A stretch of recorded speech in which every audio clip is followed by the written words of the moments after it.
June is huge, folks. This is why recruiting is huge. It's the lifeblood of every college football program, and June means official visits and impressions are made and they are lasting.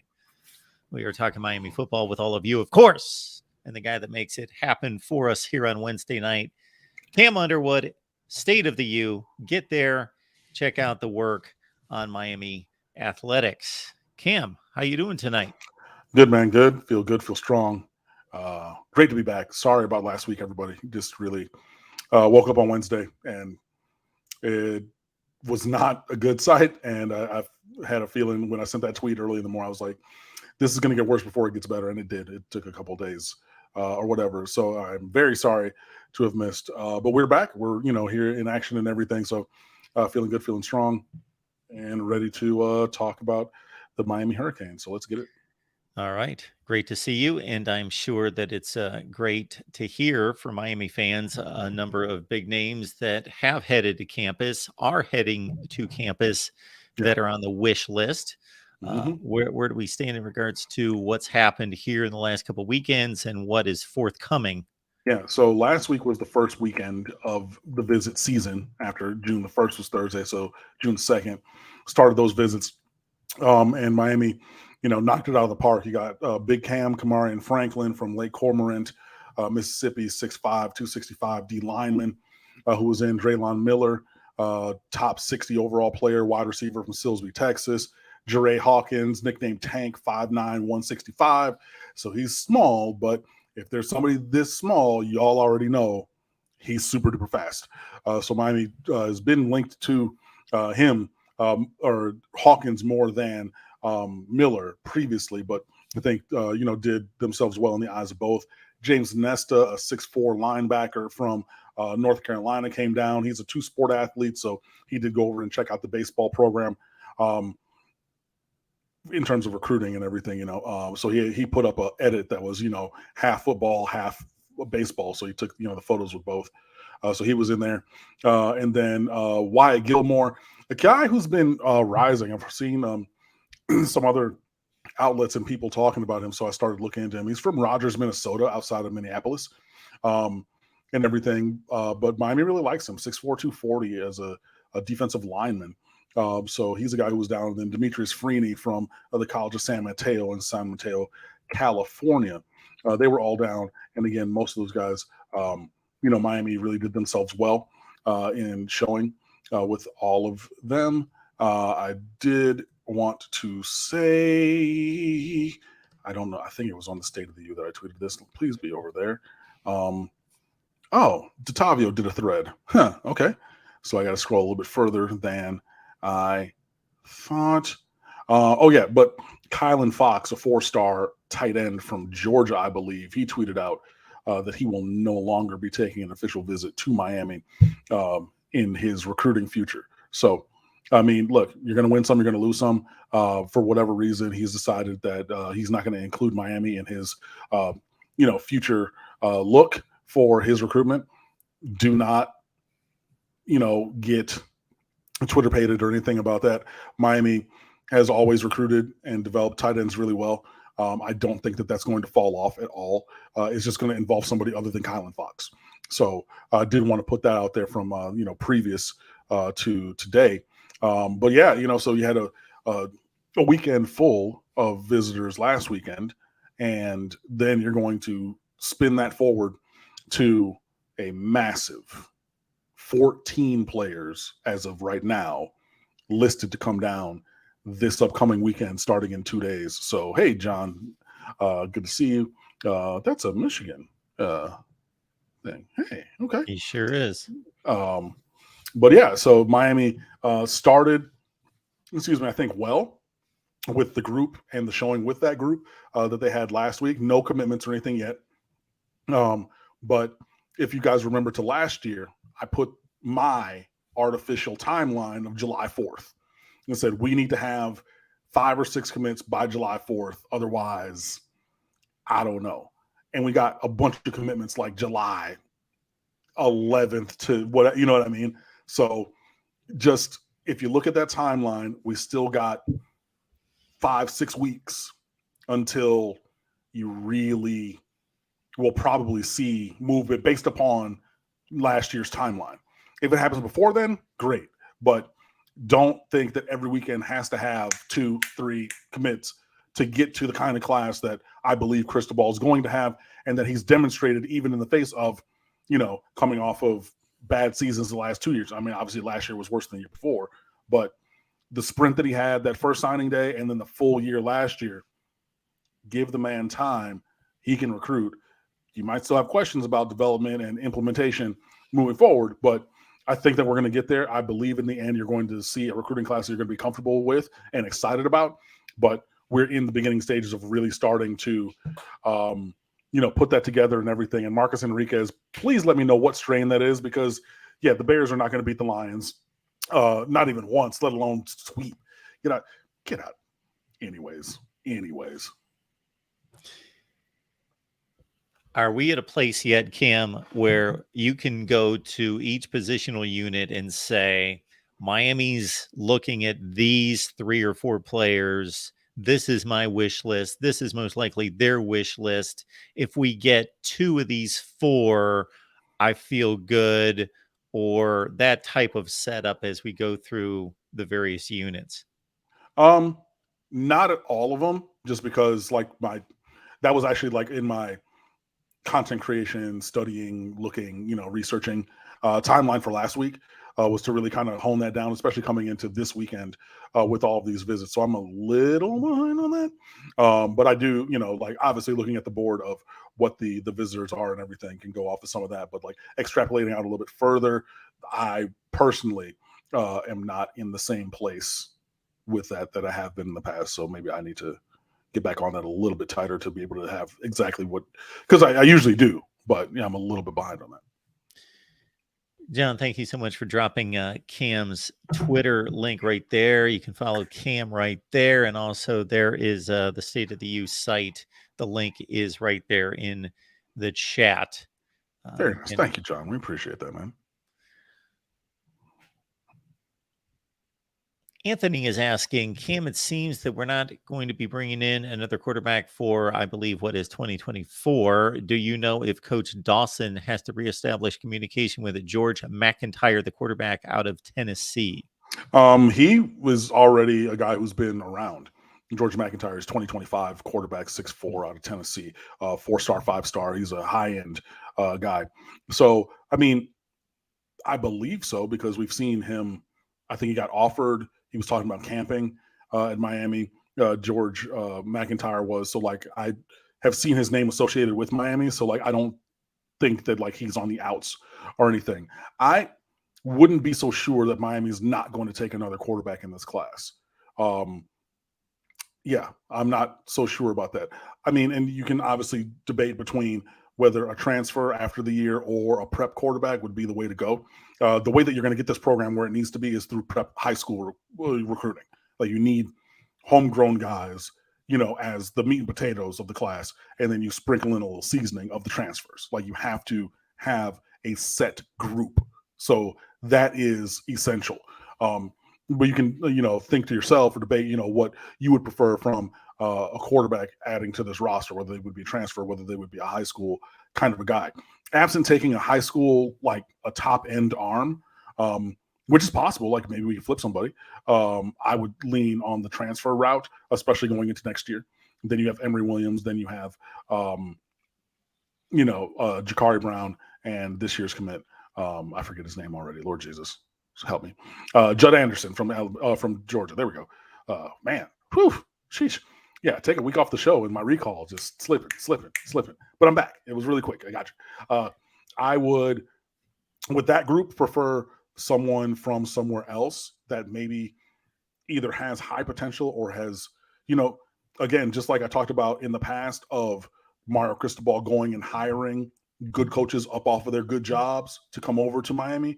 Maybe you get somebody off of a good team, at the quarterback position to come down to Miami for next year. So I'm personally not 100% sure that Miami is only going to add Judd Anderson to the quarterback room after this season moving forward, whether you want that to be a high school guy or a transfer guy or whatever. I don't necessarily agree that it's only going to be one quarterback added, especially because Tyler Van Dyke is gone. Like, there's no way he's coming back after this season. None. So, yeah.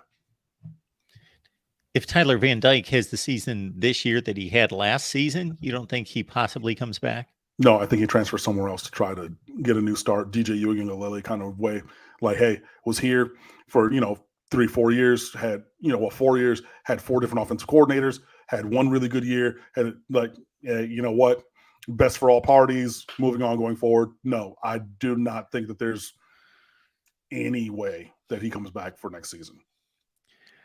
Folks, here's the deal. If you watch us on a regular basis, you see that we answer a ton of comments and questions. I in no way promise that we are going to answer all the comments and questions. I will promise that if you leave a super chat, we will acknowledge and recognize your comment or question for sure. But we will hit on the topics and the news, of course, that is first and foremost the most prominent. And if we get to your comment or question, that's a bonus for you. But if it's a super chat, yes, we will prioritize those. Is there anybody in this potential class right now that is underregarded, not getting a whole lot of rankings love that you kind of just like? Of the current group of commits, I need to left click.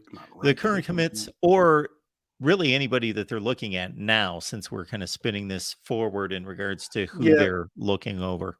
I think that, like, obviously in the recruit pool, there is, I don't have one of those names off the top of my head. I am thinking of a couple of guys. I can't pull the names right now. I would say the ones like of the current commit group that I would say Isaiah Thomas, not Zeke, the point guard of the Bad Boy Pistons, but the safety from Clearwater Academy International, and Dylan Day, the defensive back from Baton Rouge Southern Lab School, the one that's on the campus of Southern University. I would say those two are the guys that are maybe a little underrated as opposed to where they will end up. So yeah, I would say those two for right now would fit that bill. And then moving forward, I'm sure, like, yeah, as I again kind of re-level and reset myself in terms of all of the recruits and everything out there, though there are other guys who will fit that bill as well. If you had a chance to look at Colin Hurley, he's a hard commit to LSU since November. He's a top 20 to 25 quarterback out of Trinity Christian in Jacksonville. Yeah, Colin Hurley is a guy who started for Trinity for 3 years. He started as a freshman. He reclassified up from 25 to 24. He's a guy who's camped at Miami several times. There's several Miami content creators and writers for other websites who are super duper duper duper duper duper duper high on Colin Hurley. I was higher on him as a 25 than a 24, just because of extra year development. But I mean, he fits in this class, so it's fine. But to the point of Marcus Enriquez, or the question, would I take Colin Hurley in this class? Absolutely, 100%. He's maybe an inch or two shorter than I would like. I think he's like a solid 6 foot at quarterback, so he's a little bit vertically challenged for what I would prefer. But then you got 6'7" Jay Anderson. So like you have the tall one and the small one, and look, don't mistake me for saying that like height and production are not inextricably linked, and like, if you need a concrete example of that, just look back to NC State in the past. They shit-canned Russell Wilson and said, you do not have room here. You have to go because we're going all in on Mike Glennon.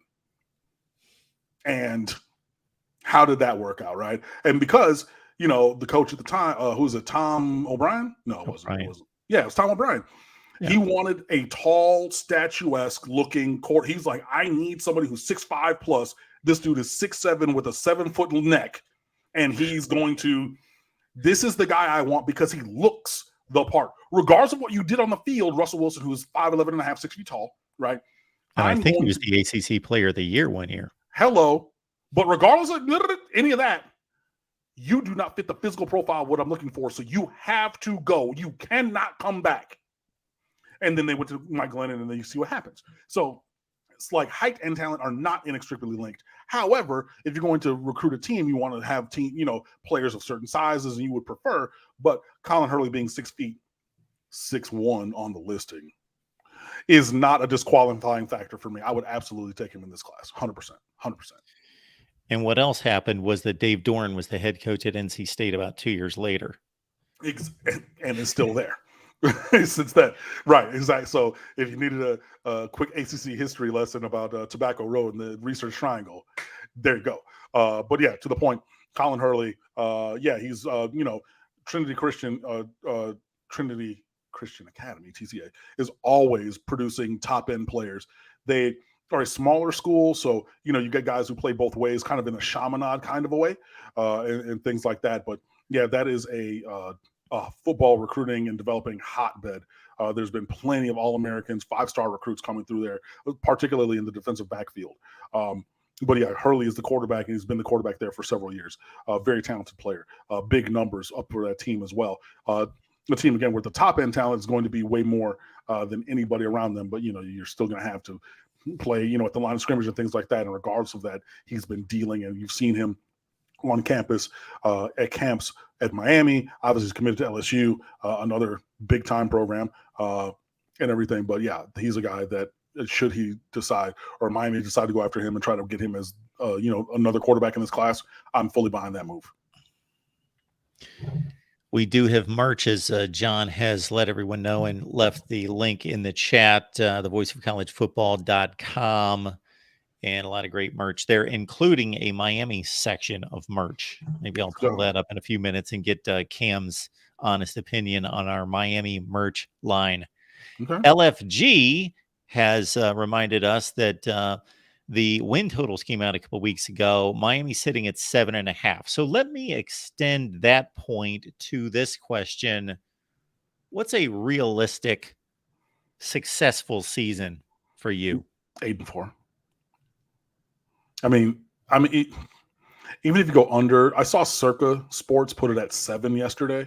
I don't know which one has it at 7.5, whether it's DraftKings or whomever. I mean, and it's fine. It's fine. I'm not debating it. I'm just saying I don't know exactly which one it is. But I think you have to be at the number. So, I mean, I don't want it, but there are scenarios where 7-5 would not be a failure, if that makes sense. It's not what I want, but it's a step forward. And I think with that, you can still sell your elite level recruiting for another year. But I really think, you got to be in that. I mean, like first of all, a bowl game has to happen. But yeah, I think a bowl game with some clearance. So, 7 to 8 wins. Excuse me. Oh, Lord Jesus. 7 to 8 wins is where you're really looking. And again, I want more than that. But Vegas knows things, and they're setting the line at 7 or 7.5. So you need to be in that vicinity. You need to not be 4-8, like the Florida Gators or something like that. That would not be successful. But yeah, you need to be at the number. So you really need 7 or 8. Anything past that is bonus. Like anything, like if you earn those victories past 8, like 9, 10, 11, you're playing with house money. And if you get there, I think like you're moving up the timeline a year. Like I want to say almost a year per win, but probably a year per 2. So if you get 9 wins this year, so 2 above 7, you're moving the timeline of the reconstruction up a year. You get 10. If you get 10 wins, I'm saying like 2 years up, which means next year you're probably going to try to get somebody's A1 starting quarterback, plug them in, and push for, the 12-team playoff in the after the 24 season heading into 25. I really think that. But yeah, to be successful, again, in building a program in a measured, structured way. And of course, yes, we all want to have another perfect storm like 2001. Shout out to Home Field for the shirt. We want an undefeated season. I know. I do not believe that we have a roster to realistically achieve that. So being pragmatic, which I always try to do, and I know people push back on me. Oh my God, you're too analytical. You're too serious. Why are you doing it? And then sometimes I'm like, okay, I'm going to be full fan. And they're like, oh my God, oh, you're just a fanboy. You know, I'm like, you know what? Like, I'm going to be me. I went there. I am a fan. Obviously, I want us to win. But being realistic, I think a reasonable, successful season in that 7 to 8, and anything past that, then you're elevating or escalating the rebuild timeline.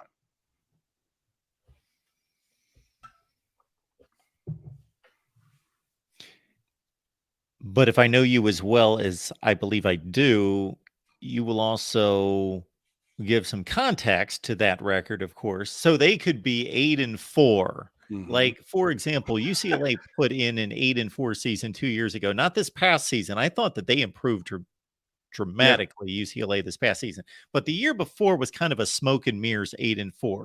Like, we beat 8 bad football teams, and the 4 with a pulse, we didn't have a chance. Right. Whereas you could throw out a 7-5 and be like, man, we had a couple kicks hit the post that cost us, and we had an injury in this game or that game that hurt us, but man, we competed and we took Clemson to the wire, and we took it to the wire, and we were that close. And that 7-5 was really a lot better than 7-5. Yeah, you know, you're 5 plays away from 10-3, kind of a thing. You could get there with it. And obviously the context evolves through the course of the season. Honestly, you know, losing in Kyle Field A&M last year, at the time, with the way that game went, that felt like a, hey, you know, that's going to be a good loss at the end of the year because of the physicality of the defense, because of the, you know, all these things. And then the wheels fell off for both teams. It's like, oh no, that was just 2 bad teams in a rock fight. But yeah, I mean, there could be context to that. Like, yeah, going 8-4, but losing to A&M, Florida State, Clemson, and North Carolina State. Not really great, Bob. You know what I mean? Like, that's not really where you want to be, even beating those other 8 teams. So that would still be a step forward, but like, especially losing another game to Florida State, another game to Clemson. God forbid that's another blowout to Clemson. Jesus Christ. But you know what I mean? Like, there would be elements of that would definitely leave a bad taste in your mouth. But still, with the long-term view of things, even with the negatives of that hypothetical 8-4, living in this world right now in June, coming off of a 5-7 season, that 8-4 would still immutably be a step forward, even with, you know, those other hypothetical things in that scenario that might not have gone the way that we wanted.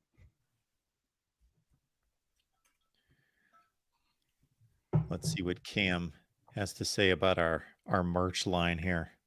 So let me blow this up here for you. Too many graphics. Get those out of the way. So this is our Miami. So we've even ventured out to specific teams. Yeah. I mean, the color is orange. That's definitely a Miami orange. So we've got our of the shirt and everything. I mean, that's very consistent to, you know, what we have here on the show. So I mean, yeah, folks, I definitely like that. Keep in mind that, of course, we cannot use the logo or anything related to the university. So we do go with the Voice of College Football logo, and then we add the Miami colors there. So the mug is probably my favorite one. That's nice. All 3 colors, white, orange, and green, you know, of the orange blossom from the orange tree. If you didn't know where the where the colors of the University of Miami came from. Very nice. The blossom is white, the fruit is orange, and the leaves are green. So that's where the 3 colors come from. Okay. It makes sense. All right. I thought those were just random. Absolutely not. So yeah, that's where we got those from and everything. But yeah, so, you know, we'll see about you know, this season and whatnot, obviously. Yeah. Oh, sorry. So I will talk about this and then go backwards, because obviously I missed a major thing to talk about. Aaron, Arron Frazier. Mario messed up changing the offense. He corrected it in the offseason by getting rid of Gaddis. Absolutely, he did. I think so, you know, the same thing can be said about Kevin Steele running the program and everything on defense. Like, it didn't work. We had historical losses. I mean, like, Middle Tennessee State had a once ever explosive passing performance against Miami. He turned the ball over however many times, so many times against Duke that like Miami sports information staff, and I talked about this like that and everything, like it got to the point where like I was doing the research in the press box because like they didn't even know, or well, they wouldn't even respond to the questions about, you know, how many turnovers and like so like literally I went back and if I could have found the actual box scores from 1942, I believe they were, I would tell 42 and 44, I believe they were, with 6 interceptions and 8 overall turnovers or whatever it was at the time. I wrote about it in The Good, the Bad, the Ugly, but like literally I'm in there and, you know, workshopping with the, you know, journalists from like, you know, the Associated Press, Palm Beach Post, like always saying, I'm like, I know that I have the quickest, you know, fingers on the timeline. Like I'm, you know, very smart, I did good grades, you know, and everything. So like I'm here and, you know, using my research, you know, skills and capabilities. And they didn't even have a definitive answer for that kind of negative turnover performance. Like those were the kind of things that we saw. So it was not just Gaddis. It did not work, clearly. But it was the defense as well. So good on him for, you know, maybe taking a quicker look at changing those. Oh, oh, nice. Shout out to my boy JP who was watching and just texted me 7-5. Cool. I got you, JP. But yeah, it was not just Gaddis. It was both coordinators. And I think it was really decisive of him to, of Cristobal, to see that it was not going right and then changing course immediately. Because we've seen so many other coaches here refuse to do so, right? Mark Richt, your son John got to go. You got to give up the sticks. You got to hire a QB coach, offensive coordinator, and get it going because it's right there. But like he didn't want to do that. He didn't have whatever. Fine. Al Golden, defensive coordinator at Notre Dame now, you know, but he's like, look, I'm not getting rid of Mark D'Onofrio. He's running the defense that I want to run the way I want it to be run. How, when you're playing the Georgia Tech triple option, you know, flex bone, and your linebackers have their heels 5 yards in the end zone on 2nd and goal from the 1? How is that? You know the picture I'm talking about with those orange with the green detailing on the, you know, the top and the arms and the green pants and Thurston Armbrister at linebacker 6 yards deep in the end zone. How? Right, but because that, look back at those offenses that Al Golden put on the field. Those offenses were moving the ball. Like, I mean, changing the scoreboard, cue up the band. I mean, those offenses were nice. If you even had half of a defense. But he didn't have whatever it had to say, you know what? You're right. The method I'm trying is wrong. We're going to change that process and improve the result. So we've seen multiple other coaches recently not make the changes that were necessary. Cristobal made changes after the first offseason, or after the first season in the first offseason. Yet to be seen if those pay off, but at least he's changing course, saying that way, the house at the end of the street that looks like a murder house, you know, the haunted house with anybody who goes in there does not return. I'm not going that way anymore. And he might take a different route and get there, but like the one that leads straight there, he took a different turn. So we'll see if it works. Yeah, this is typically my cue to take off on the Mark Richt decision, but I'll refrain. I've done it too many times. Yeah. I just don't understand it again. I'll take 10 seconds. If you're Mark Richt, you are Mark Richt. You're a top 5 to 10 coach in the country. You can pick up the phone and anyone is going to answer your phone call and get your boy a job somewhere else. Okay. Anyways, we've talked about. I love my boy. I'd get him a job somewhere else. Get him hired out, bro. Like, yes. Come on. Hopefully, you can come work for me in about 5 to 10 years. Exactly. Or whatever. But, I mean, yeah, you've been coaching for 37 years. You know, you can get him somewhere. But whatever. Anyways, circling back to the top of the show, we're half an hour in and anything. Let us talk about this massive recruiting weekend that's upcoming. So we've added a couple of different players from 2 weeks ago. The last time I was here, remember I was sick last week. I'm sorry about that. But I know that I detailed or did the blurb on 12. We're up to 14 players who are coming down this weekend. Remember that you are uncapped in terms of the number of visits that a player can take. So they can only go to the school once, unless there's a coaching change of the head coach, then they can go twice. They can go and then go back later. But instead of having only 5, they can go see all the entire group, Power 5 if they want to. They can schedule out. So you're going to see more visits in that way because you're going to have that ability. So this week, coming to Coral Gables, I mean, it's clear that defensive line is the focus of this year's class. But man, like this, if you thought last week was a good visit week. Where you had a 4-star defensive lineman, two 4-star receivers, a 4-star linebacker, a 3-star but rising defensive lineman, and then one of the top JUCO corners in the country. That was the floor that we set for a recruiting weekend. I'm sorry, my phone is going crazy. Is that JP again? No. Okay, somebody else. Anyways, sorry about that. This weekend, we're raising the bar. This is where, the coaches were posting the gifts of going whale hunting and everything, trying to get, like the big fish, as it were. Shout out to Captain Ahab. Like, let's go. So just tweeted out today, I saw number 4 overall player in America, 6'3", 225, defensive end, Colin Simmons from Duncanville, Texas. He's coming to Miami this weekend. Do I really need to say anything more than number 1 in his state, number 1 overall his position, and number 4 nationally? Like, this is a freak among freaks at the defensive end position. As I go into his profile right here, if I scroll down, do we have any statistics?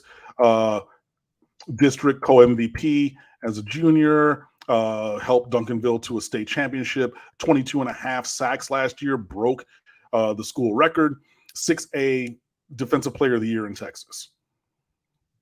I mean, it's right there, And now this is a school that Miami has recruited previously. Unfortunately, we're not able to secure any of those guys. Cameron Robinson went to Texas. There was another linebacker a couple years ago. So Miami has tried recruiting from Duncanville. So the name is known there.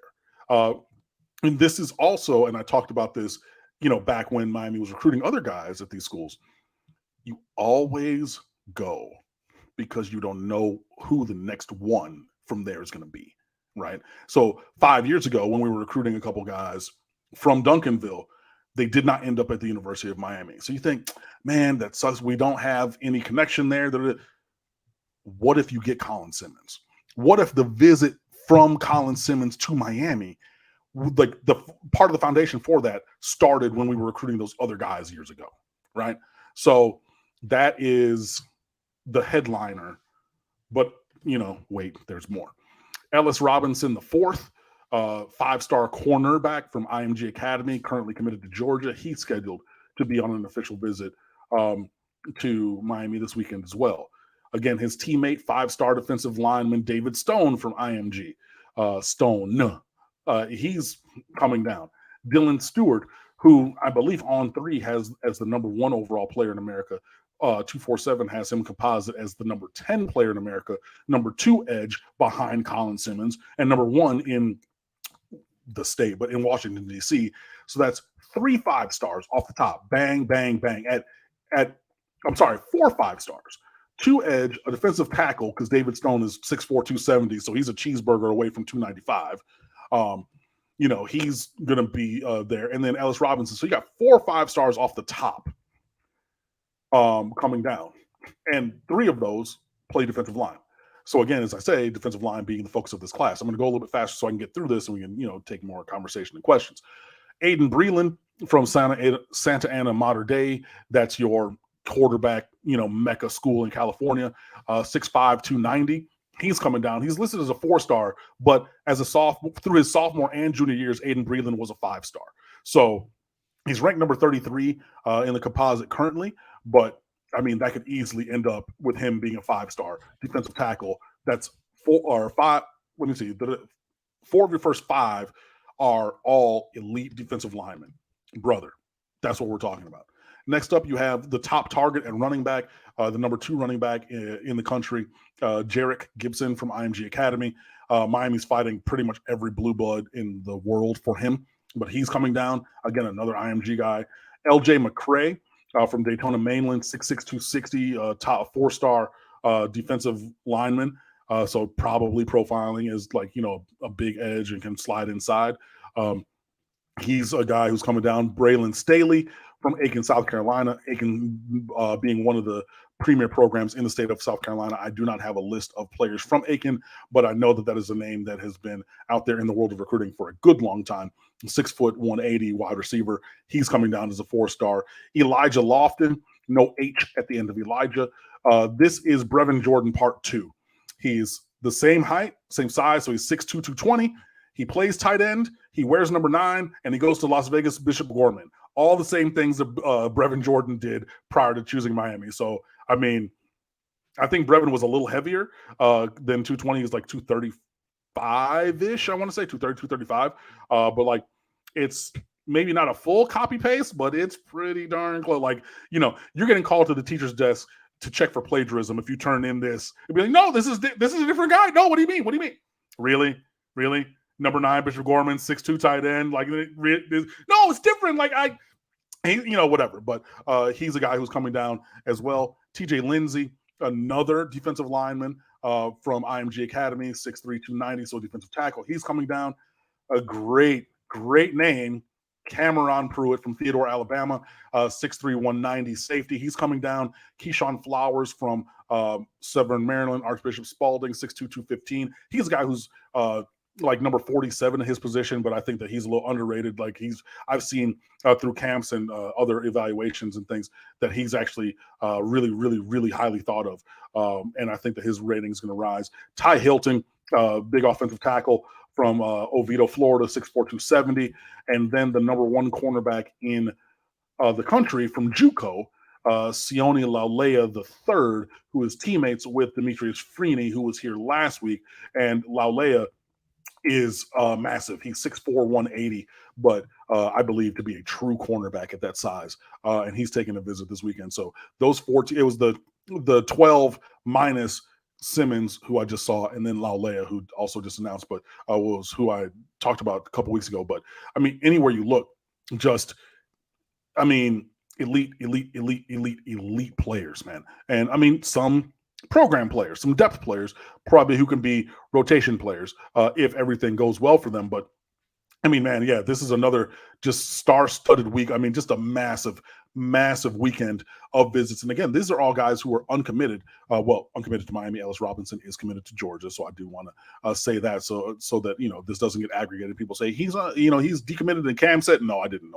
But I mean, this is the biggest weekend so far. But there is a bigger as big weekend in 2 weekends coming up. So it looks like Miami's kind of like a good weekend and then a spotlight weekend. Next weekend, I believe, is going to be probably good plus, probably your B plus, A minus, and then trying to knock it out of the park with the current commits and then a couple other super top targets in 2 weeks. But yeah, man, it's going to be a huge recruiting weekend. And again, you might not see all the uncommitted guys flip or commit to Miami and flip Ellis Robinson and get Sione Laulea and like all these in 1 weekend. But if Miami's going to have the recruiting class, I believe they're going to have, weekends like this upcoming weekend are going to lay the foundation for those moments.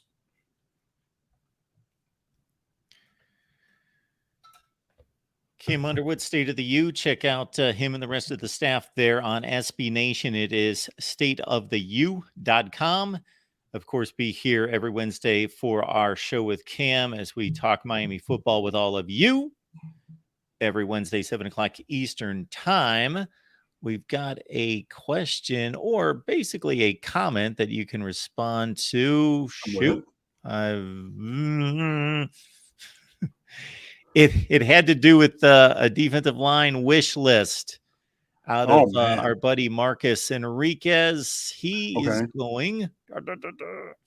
Oh, my goodness. There we go. Marcus says, Dream D-line class this year. Mine is Colin Simmons, Stewart from DC, Stone, Scott, and Cunningham. Ooh, that's a lot of players. We're going to, again, you took 6 offensive linemen last year. So you're well within your range to take 6, 7 defensive linemen this year to really get things going. Colin Simmons, Dylan Stewart, David Stone, Aiden Scott, and TK. Which one is the senior? T.A. Cunningham is the senior, I believe, who transferred from California over to Miami Central. That's a damn good 5. That's a damn good 5. Bearing in mind that you already have Jit from Columbus in the group, Dylan Stewart. I would add in there Justin Scott from St. Ignatius in Chicago, 5-star defensive tackle who's been to Miami a couple of times for unofficial visits and it's scheduled to come to an official later. Wait, that's probably who you meant by Justin Scott. It is. Look at that. But yeah,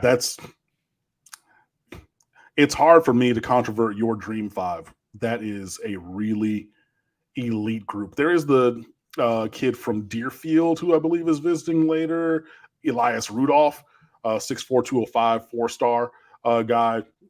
Maybe you add a guy like that off the edge. There are probably a couple other dudes who are going to pop up over the course of time through the season, or other names that I'm just like blanking on as I'm going through. Marquise Lightfoot from Chicago, also a 4-star edge rusher. There are other really, really great options, but I think that Miami's going to take more than 5, first of all. But if that 5 is the foundation of the 8 that you get, sign me up. Absolutely. Sign me up. Folks, for as huge as this recruiting month is, and as big as each recruiting class is for any college football program, and especially one that wants to reach the status of yesteryear under Mario Cristobal now, and what this means toward 2024, 5, 6, and possibly 7, the news that came out last week concerning AAU status, and that being Notre Dame and Miami among many, about, I think, 7 schools. I think 6 or 7. 6. 6 is the number. 6 added to the club. Those 2 being the most of the prominent football schools added to the very distinguished AAU research academic status. And what that means, I will drop the link to the conversations we had with Tony Altimore, in particular, consultant strategist, about what that means, and looking at all the academic numbers and rankings, placing Miami within that range in the Big Ten, the academic numbers, the athletic numbers, the football program numbers across the board, financially and otherwise. All of that we put together. And we're going to have Tony on here sometime this summer to break it down for all of us. But Cam, what was your reaction to that announcement? Start the clock on the conversations with the Big Ten. Honestly, like, that was 100% that. If you are, again, my uncle is a Michigan man. His wife, my aunt, for whatever, she went to Northwestern. Smart people both, but when you are around multiple institutions and they have that as their the kind of academics for mostly public institutions, is a thing. The tie that bound the Big Ten together for so long, and then obviously sports and money kind of took over that. But yeah, when talked about a couple weeks ago, with the Magnificent 7, as Brett McMurphy called it, of 7 schools, and again, I didn't believe that it should have been 7. Talking about the unequal distribution of funding based upon, I guess, as we found out a couple weeks ago, performance.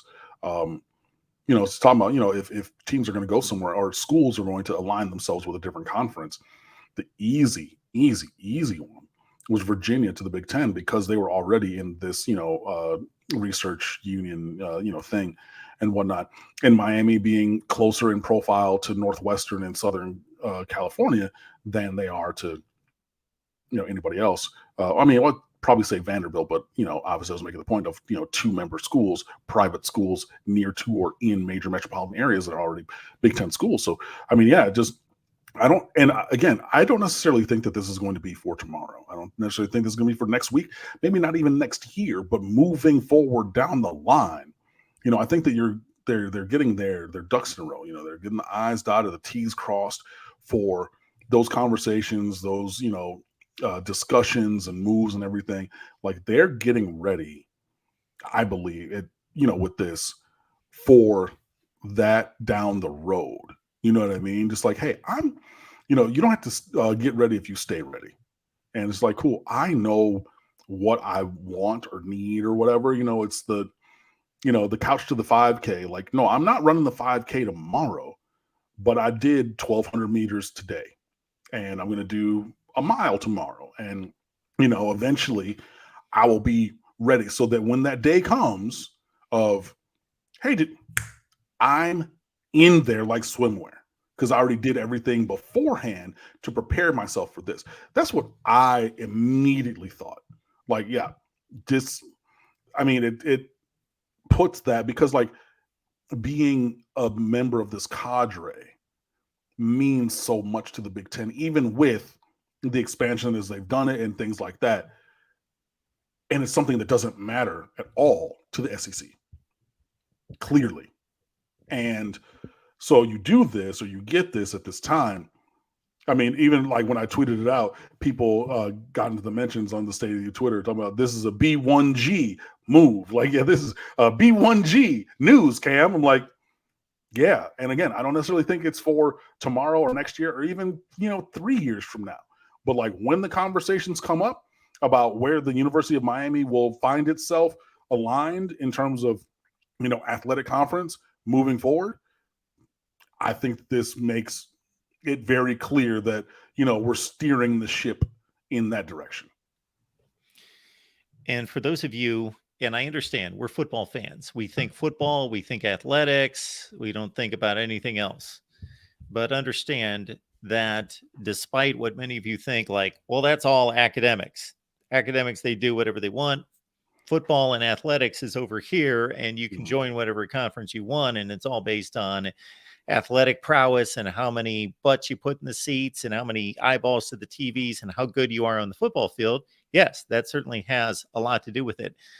But these conferences, and especially in the Big Ten, they are networked.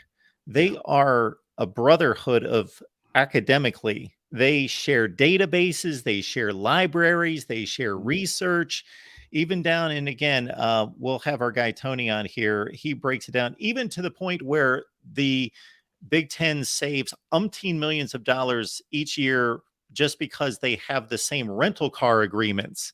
Yeah. With each other. Yeah.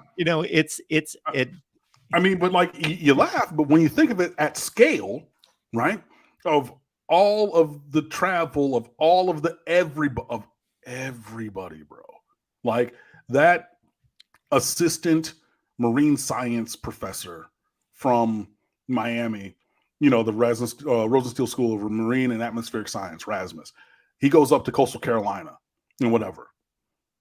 That rental car goes from that. The same thing. These coaches go on these recruiting visits. They all, like, think of the scale of all of that and everything. Like, yeah, like, I mean, yeah, and it's a funny thing. Yeah, these schools are networked in such a way. Like, when I was in 8th grade, I had to write a term paper on affirmative action, and I wanted books about a case, a foundational case to affirmative action in higher education, which was actually Alan Bakke versus the University of Michigan law school at the time. And I went out to Ann Arbor to get a book, and they didn't have it, but I got the book shipped to Ann Arbor, one from Indiana and one from Iowa, I want to say. And then, like, I went up the next weekend and then, like, got the books, because they're like, oh, this is somebody, like, what, I paid the fee to get whatever, you know what I mean? But I was like, cool. So, like, the books I needed and wanted, again, 8th grade, way back in 19. But like, yeah, I literally physically went to the library at the University of Michigan.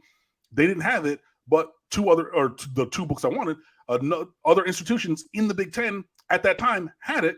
Said, cool, we don't have it now, boom. And I was like, cool. I am a 8th grader. Like, I won't be able to get out to Ann Arbor until next week. And say, okay, cool. Come back on Saturday, whatever.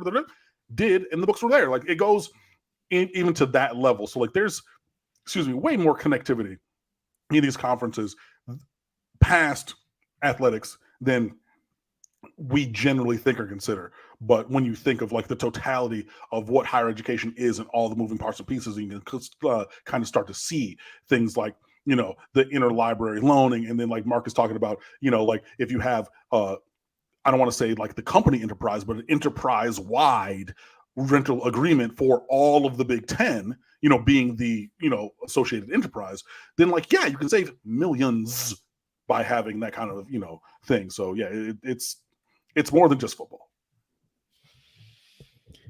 Yeah, and again, it's impressive to see the metrics and the charts of the Big Ten schools, both academically and athletically, and where Miami fits, and they fit very well as a Big Ten type of school in all those ways. Yeah, and most of the Big Ten schools, they're good academically, and most of them have like one standout additional school to like the College of Arts and Sciences or whatever. Miami just happens to have several with Erasmus and the Frost School of Music and the law school and the business school and everything like that. So like, yeah, obviously Northwestern has journalism, and Indiana has. If you don't know, the College Conservatory of Music at the University of Indiana is supreme. When I was talking about Miami being one of the top 3 non-conservatory schools of music, one of the other is the College Conservatory of Music at the University of Indiana in Bloomington. I mean, like, guys, I have a degree in music. I know these things, whatever. But you know what I mean? Like so like even beyond there, like, wait, the Indiana with Bob Knight and the the candy stripe thing, the Indiana that Miami basketball, men's and women's, put out of the tournament, that Indiana, like the Indiana where Michael Penix starred, before he transferred to that Indiana that Indiana, look it up. College Conservatory of Music. I'm telling you, it's incredibly hard to get into. Supremely great. But, it's like when you look at it, it's like, well, I didn't really know that. But being outside of that world of knowledge, you probably would not know that. But again, if you're looking at the University of Indiana, and now because I've told you that the College Conservatory of Music is a top 3 non-conservatory, music school, like, they all have something like that. Also, the Thornton School of Music at the University of Southern California. So you add that and everything. So like, there's plenty. But yeah, I mean, and like Iowa has, farming. Like Michigan State has fabrication and what is Jesus? I have my cousin has a friend who went to Michigan State and is like good friends with Draymond Green, like to the point where like no, you're not. Picks up the phone. He's like, okay, call. And like literally is like, hey, what up, Dre? Like, hey, what up, Bullet? Like, I mean, like literally like that. And it's like, wow, packaging and something like that. It's like the leading major for its kind and whatnot. And now he works on like all kinds of different things and working on the packaging of products that we all know and love. So like these schools, they have more to them than just football. But obviously for a lot of us as fans, the football thing is what we're here for. Football, basketball, or in my case, it started with baseball, but apparently little cams around the world are not going to be able to have that same experience because Miami Hurricanes baseball keeps losing at home in the regionals. I've been so far removed from that scene. Who did they lose to? Texas twice. Yeah, so we have not beaten a team seeded 1 or 2 in a regional since 2014, I believe, is the time. So, yeah, we just continue to beat up on 3 and 4 seeds in regionals and then losing to 1 and 2 seeds.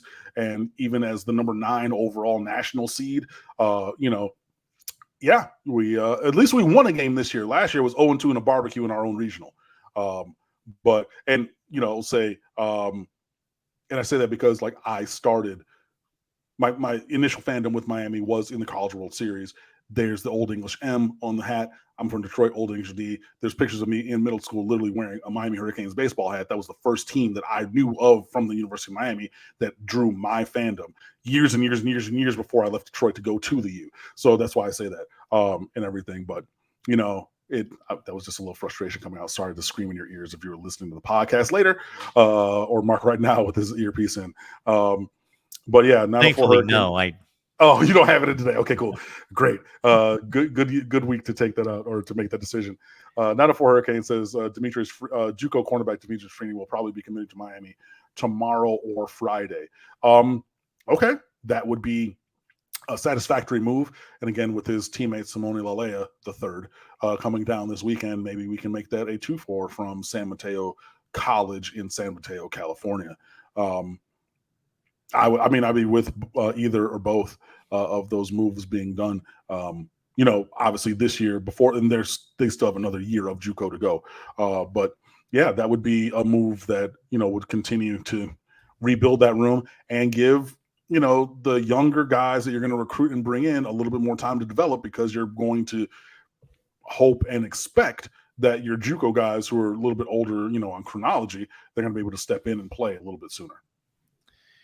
The crystal ball currently from 247 Sports on JoJo Trader is 50-50 Miami and Florida State. I've said this about other players.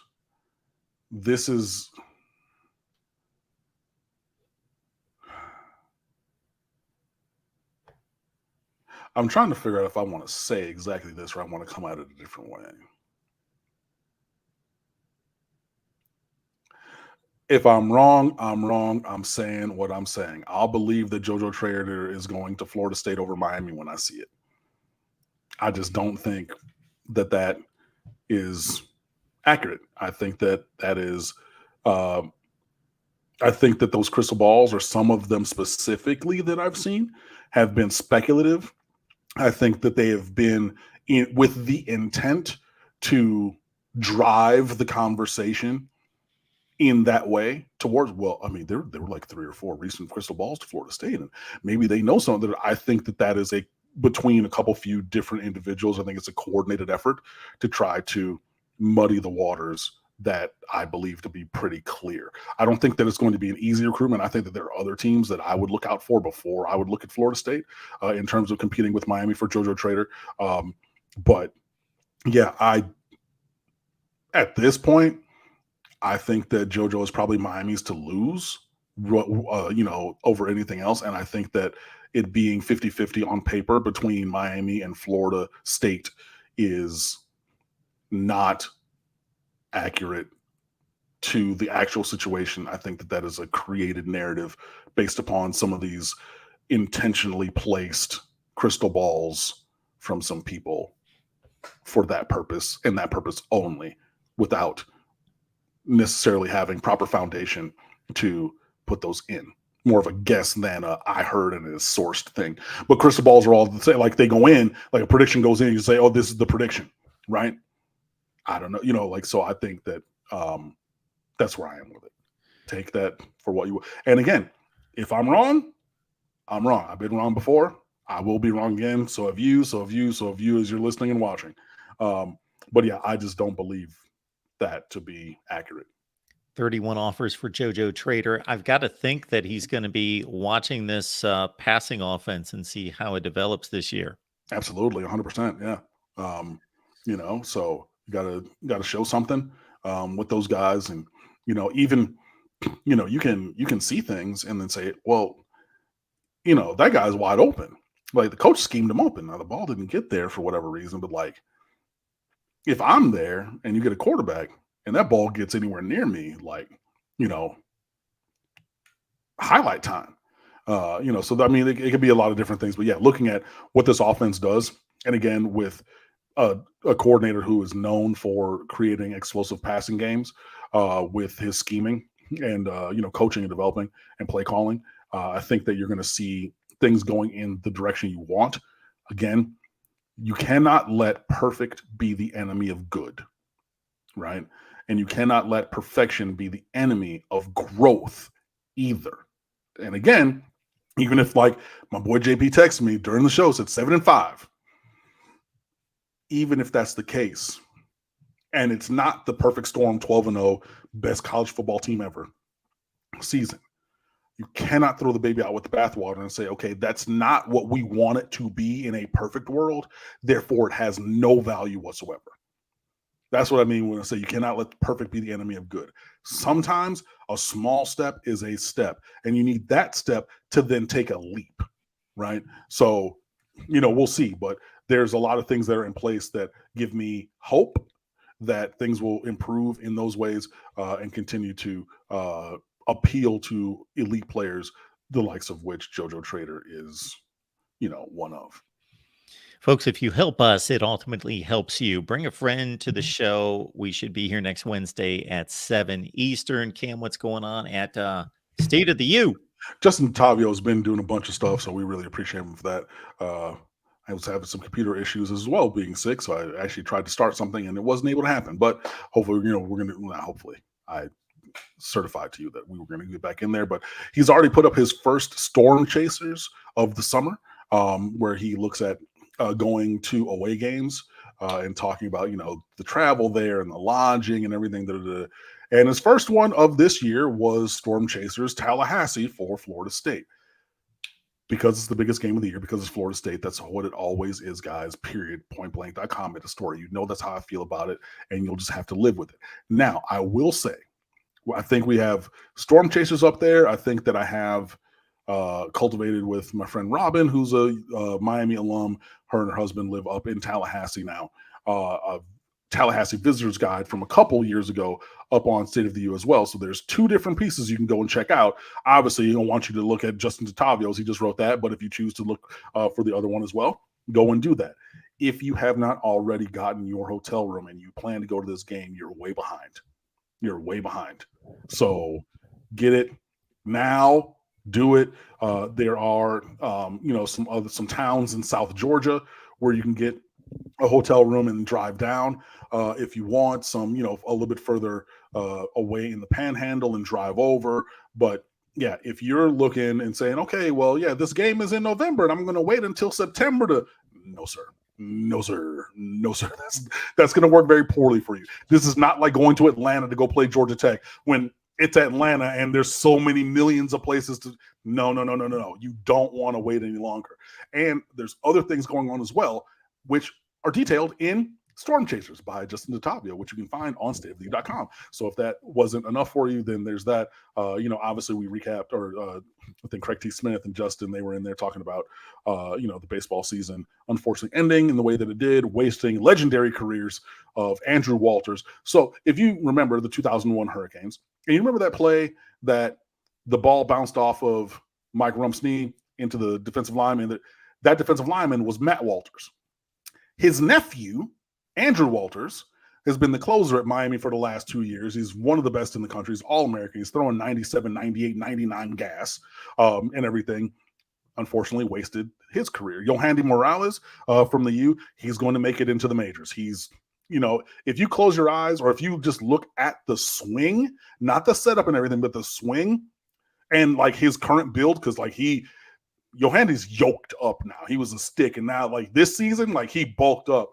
If you look really quickly, you could be like, is that Carlos Correa? Is that Manny Machado with the swing? Not with everything, but with the swing. That's the kind of player that he had. I mean, he's in the top 10 of pretty much every offensive category in the history of Miami Hurricanes baseball, and never played past the regionals. This is what I'm talking about.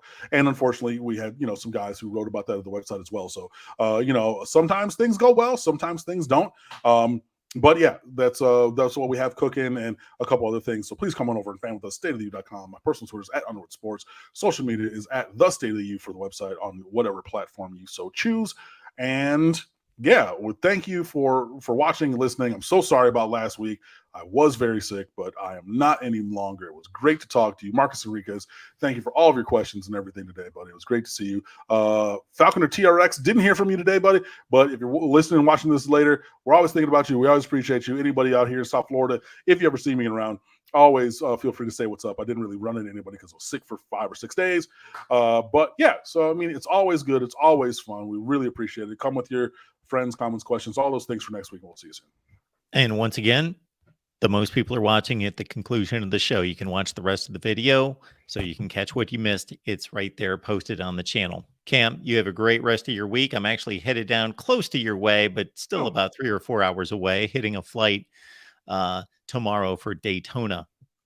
Oh, I'll take Daytona up the East Coast then. So, Yes. all right, man. Well, go and enjoy that. It's always a pleasure, buddy. I'll talk to you soon. All right, Cam. Thanks. All right. Thanks, everyone. We'll see you tonight at 9 Eastern for our Iowa show.